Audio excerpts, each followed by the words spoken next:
Hello, and thanks for joining us on Encore. Coming up on today's show, Sean Penn's humanitarian thriller, The Last Face, Ethan Hawke's musical turn as Chet Baker in Born to Be Blue, and The Great Wall brings us a Sino-American epic with the battle scenes to match. Why are you here? They've trained all their lives for this war. I mean, what are we doing here? We're not helping. Making his Birdland debut, Chet Baker and his quartet.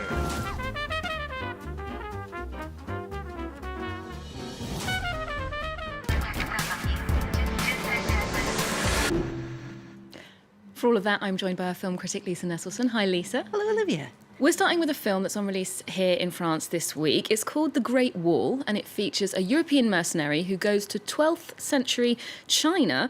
I should imagine he probably wasn't there on holiday during the Song dynasty. So what was he doing? That's a legitimate question. You know, as you may have heard, a lot of people live in China. Official sources say as many as 27 new movie screens are opening every single day. And in the big cities, I'm guessing that the air inside the theaters may be more breathable than the air outside, so that may be more of a selling point than what they're actually showing.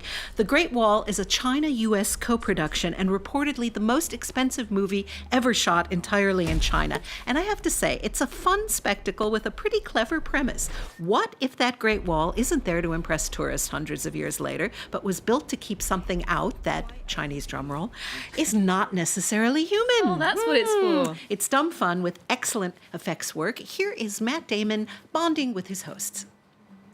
Last time didn't go so good. We were drunk. How high? 10 yards. 6 hands to the right. Turn around. No, I'll do it this way. On my count. Amigo. 1, 2, 3. Pull!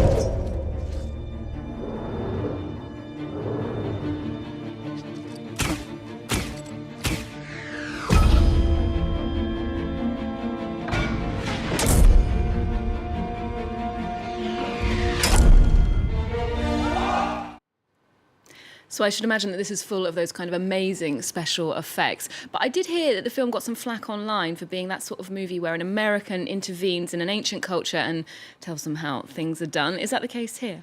No, not really. Not this time. Damon's character, William, is pleasantly rugged, confident in the skills he already possesses, and absolutely willing to learn from what he sees around him. He is genuinely impressed by the advanced culture he's in. This movie opened in China on December 16th, where an awful lot of people have gone to see it because the director, Zhang Yimou, is a certified master. It opens this week here in France, but not until February 17th in the UK and the US. And I, too, saw that an astonishing number of people online have expressed hatred of Matt Damon for being an outspoken Democrat, somehow unpatriotic.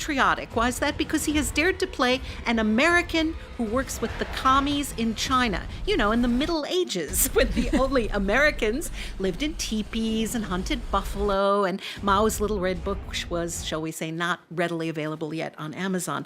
This is a movie with a lot of generals, and during the campaign, the U.S. president-elect bragged that a great many generals were backing him. And when I read what some of his self-described supporters say about projects like this, I gather that general knowledge isn't one of them. Anyway, William has fought far and wide, mostly for food and for money, and he's in the Far East in search of the black powder that turns air into fire. Oh, that sounds familiar. Gunpowder. Presumably so that as an American, he can anticipate his Second Amendment rights. Anyway, he's very, very good with a bow and arrow, as you saw. Arriving just in time for a long-dreaded siege, he ends up learning that trust is good, the Chinese invented bungee jumping, and women can be peerless military tacticians.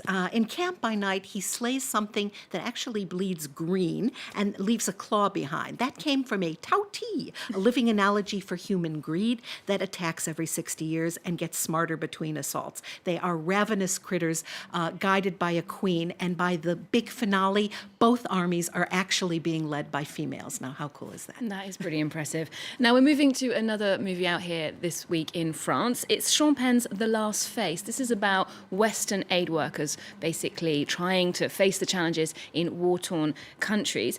Like the Great Wall, there is always the danger of this idea of the noble outsider saving the world syndrome.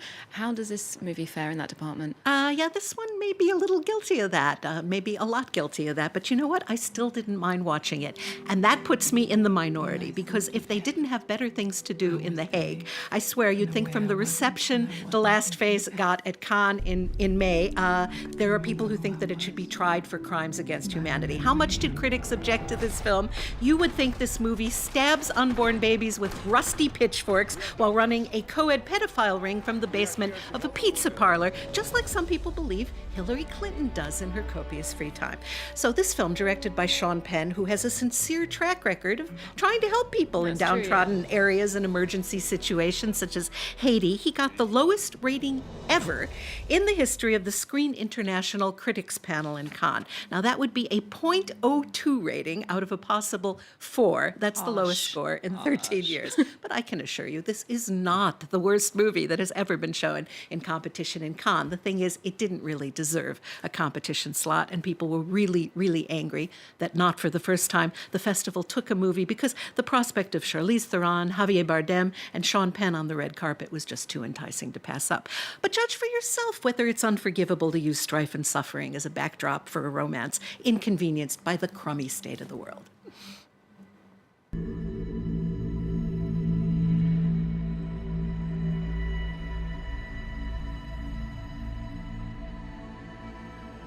Miguel's attentions diminished my fears in this terrifying place. This place.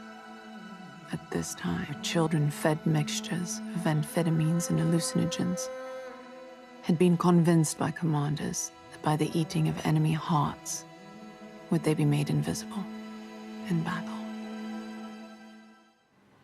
Now, Theron is Ren, a humanitarian aid administrator, and Bardem is a doctor. They fall for each other, but they keep getting buffeted by their respective responsibilities. She thinks it's important to provide as much broad assistance as possible, and he thinks the best way to change the world is one patient at a time. The story spans roughly a dozen years. The central couple, I think, does a pretty good job with sometimes awkward dialogue, and it's proof positive that Charlize Theron can do no wrong. Whether it's comedy, drama, or an earnest misfire like this, she's always convincing. Okay, well, at least her performance is something to go for in that film.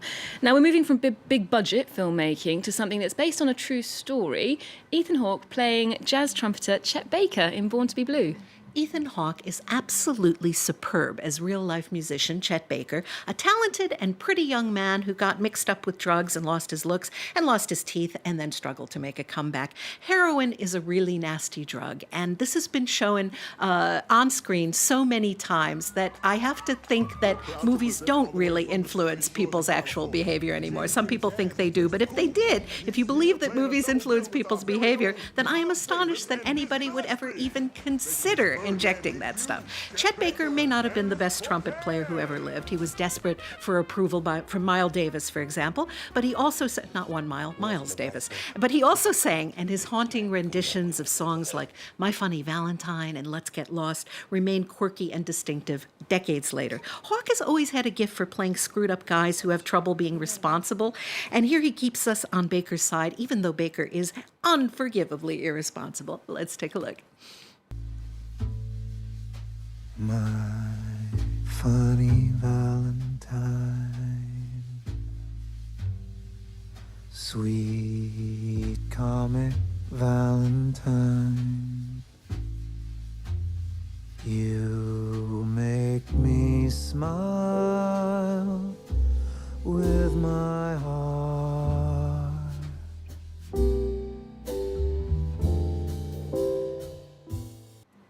Wow, you can really hear the Chet Baker voice there. And there does seem to be a striking physical resemblance, too. There really is. And we tend to forget what a good actor Hawke is. He's been a familiar face since he was just 18 in Dead Poets Society, and he's now in his mid-40s. He and Julie Delpy collaborated on the trilogy of Before Sunrise, Before Sunset, and Before Midnight. He played the dad in Richard Linklater's 12-year project, Boyhood. This is a very interesting character study about a character worth studying. I liked it a lot. Okay, well, we're going back to ancient China now via the Cinémathèque Française here in Paris, an obvious route. They're hosting a programme of new Chinese cinema from January 11th through to February 20th. What's on the bill? Well, at some point after the Chinese perfected gunpowder and movable type, they turned to making movies. There are strict quotas on how many non-Chinese films can get a commercial release, so China is nurturing, or at least tolerating, lots of domestic talent. This program spans mostly films made between 2000 and 2015. There will be 12 features by first-time directors, 8 films directed by women, and 3 LGBTQ films. And that last category means that what is permitted in China has really come a long way. About 20 years ago, I was in the audience at Cannes when we were going to be showing a Chinese film, and they warned us that this was very daring because no intimation of actual physical sexual contact was permitted in Chinese films. We're watching, there's 2 people, a man and a woman, there's a storm, they take refuge in a barn, and the very next reel starts with, "I'm pregnant," and 1,400 people cracked up in laughter. It turned out the projectionist had skipped the reel with the hanky-panky. The movies being shown at the Cinémathèque are new to me, but they have enticing titles, such as Cold Spell, that's cold, not cold, Shock of Time, In the Heat of the Sun, and The Hedonist. 30 films by the so-called sixth generation of directors for whom digital cameras have been a liberating tool. There are plenty stories to tell, by the way, the clash between communism and capitalism, the history of China, the massive exodus from country to city, etc. Oh, that's a very interesting look then at the state of Chinese cinema. Lisa, thank you so much for joining us this week. We'll leave you with a short clip from Zhang Wen's film, Gone with the Bullets, being screened in the selection at the Cinémathèque Française. Remember to check out our website. You can also keep up with Encore on social media. There's more news coming up on France 24 after this.